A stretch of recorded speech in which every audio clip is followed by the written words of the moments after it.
Good morning, friends. How are you doing? Good morning, Vicky. I feel like you're hiding something. Good from morning. all of us. Good morning, and welcome to the Ashes to Rubies podcast, conversational podcast on life and recovery. And I have a pug on my lap. Oh, you're so lucky. You do have a pug on your He is lap. completely unwilling to be left alone today. And by that, I mean, oh, look, he's hiding in my armpit. Oh, my goodness.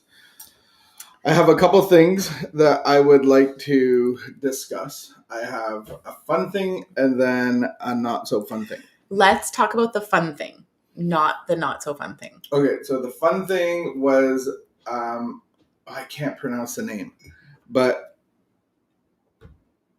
my mom made us memories of Indonesia. So she made black rice porridge. So it's like a morning delicacy. I don't even know if it's a delicacy, but we ate it we ate it once in a while. And it's like black porridge, like black rice, like I guess like black rice. No, but what's rice pudding? It's Okay. kind of, but you said, well, why don't you like rice pudding if you like this?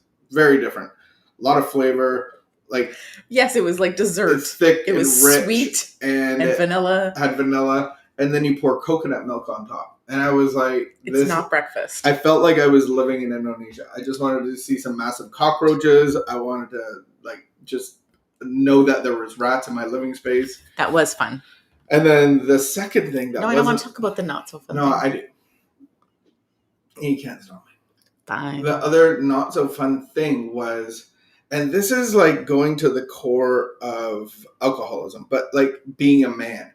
And I understand where this comes from, because if you can't do something like other people, the men ridicule you. Like as a man, we ridicule. Like, so if a man can't drink, they kind of rib him. You're not a real man. You can't drink with us. Do you know what that's called? Bravado. Do you know what they call that? Stereotype. What do they call that? Nowadays, they call that toxic masculinity. Toxic masculinity. There it is. Okay, well, I'm describing that. So then I feel that way, even in my subconscious, but maybe another person in the house. I'm not attacking anybody. But I had a coffee, which is fine. I drink one coffee. And then I had like a triple espresso because no one split the coffee with me.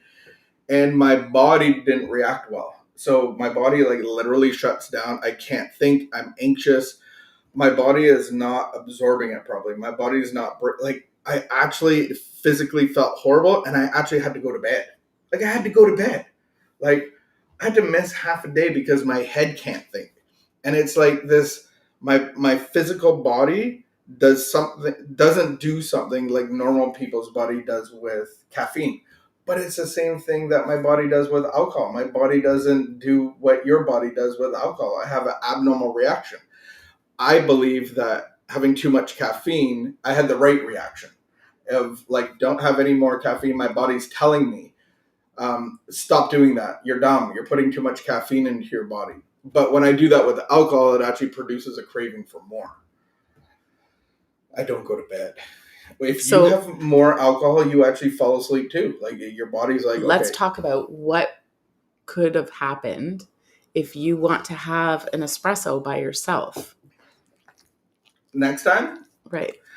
I was sufficiently incapacitated or inconvenienced that I won't want to do that again. When it comes to alcohol, switch? Because you can switch the thing and then you can just make a single espresso. Yeah, I could do that. Okay. But I'm not trying to find another way around it. I just need one coffee a day, and that's all I need. That's it. That's all that I need. Any more, I have an adverse reaction. Okay. And it's horrible. People don't people are like, oh, you can't handle your coffee? Like, what kind of... No one said that to you. You said that to yourself. Nobody has said that to you. Cheers, everybody. No one is saying that to you. I like my friends at NA where they end their little sayings and they say, alcohol is a drug, period. Caffeine, my friend. Can I just point something out to you? Yeah. You did that to yourself. You do that to yourself. All of my problems are of my own making. No. I totally understand. No one else says, oh, you can't handle your caffeine. Why can't you drink more coffee? No one says that to you. Some people have said that into my house, and I'm not going. I said I wasn't going to criticize or attack anybody. but it has been said.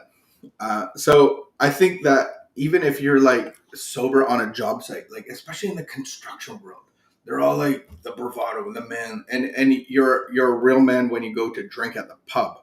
And there's some people that can't do that. Yeah. So there's a lot of pressure to do that. I know there's no pressure for me to drink coffee.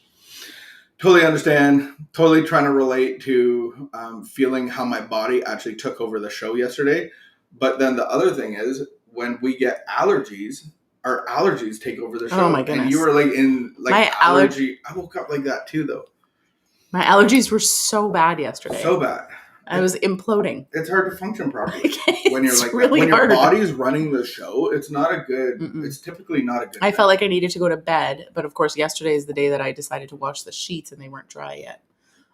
I know. When I passed out from my caffeine, I had to sleep on a bare mattress. Did you know that most people have a second? We do have second. We don't like it. We don't like. All right, that's enough. We don't like the other set. We only like our Calvin Klein. Okay. I hope our camera's okay because we've had some camera. It's glitchy. We're still glitching. We're glitchy. Oh my goodness. Okay, this one we're reading our morning devotional, morning meditation, and our word for today is pride. Pride. For thousands of years, we have been demanding more than our share of security, prestige, and romance. When we seemed to be succeeding, we drank or used or whatever, fill in the blank, to dream still greater dreams. When we were frustrated, even in part, we drank for oblivion. Never was there enough of what we thought we wanted. Ooh, exaggerated needs. Mm-hmm. In all of these strivings, so many of them well-intentioned, our crippling handicap had been our lack of humility. We had lacked the perspective to see that character building and spiritual values had to come first, and that material satisfactions were not the purpose of living. Time and time again, I approached the seventh step, only to fall back and regroup. Something was missing, and the impact of the step escaped me. What had I overlooked? A single word, read but ignored, the foundation of all the steps. Indeed, the entire Alcoholics Anonymous program, or 12-step program, that word is humbly. I understood my shortcomings. I constantly put tasks off. I angered easily. I felt too much self-pity, and I thought, why me? Then I remembered, pride goeth before the fall. And I eliminated pride from my life. Amen. Nobody could probably relate to that. No. I think pride is the rebuilding of ego. Pride is the independence of I got this. I don't need any crutches. I don't need any help. I think of like, is it pride when, your kid at 5 years old takes away your hand in the parking lot? It's like, no, don't hold my hand. I'm a big boy. And your heart shatters because they were so like innocent and needing you. But that's kind of like the root of pride where it's like, I'm independent. I don't need anybody.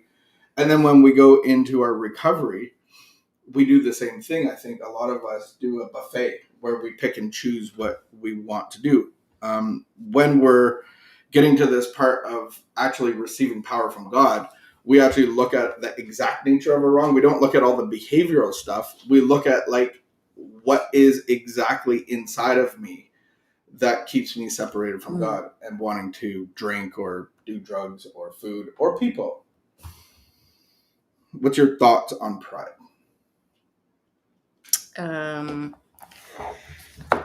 Yeah, I think that I like that they added in like however well-intentioned, because really we justify ourselves by thinking like, well, no, I had good motives. Like I really wanted to provide for my family and I really want, to have all this security, but really we get carried away. It becomes exaggerated. we do have these needs, thirsts, desires that God has given us, these basic instincts. We go through this with LifeLab. Mm-hmm. And apart from God, we do these very exaggerated. I like how they said we need the security. I need a promotion. I need to make this amount of money. I need to be seen by the world a certain way. And so the process of the inventories of confession is really showing me where self-will is running the show and doesn't work. Mm-hmm. Good stuff. The program of recovery is all about leading somebody into relationship with God, putting a mirror in front of us, and so that we can see our true nature. And so with that in mind, we go to God and go, can you take this stuff that's blocking me from you so that I can be in relationship with you? But there's nothing like we can't, that's our part, is come to him humbly and go like, take this away, help, destroy it, burn it. Anything else? Well, thanks for joining us.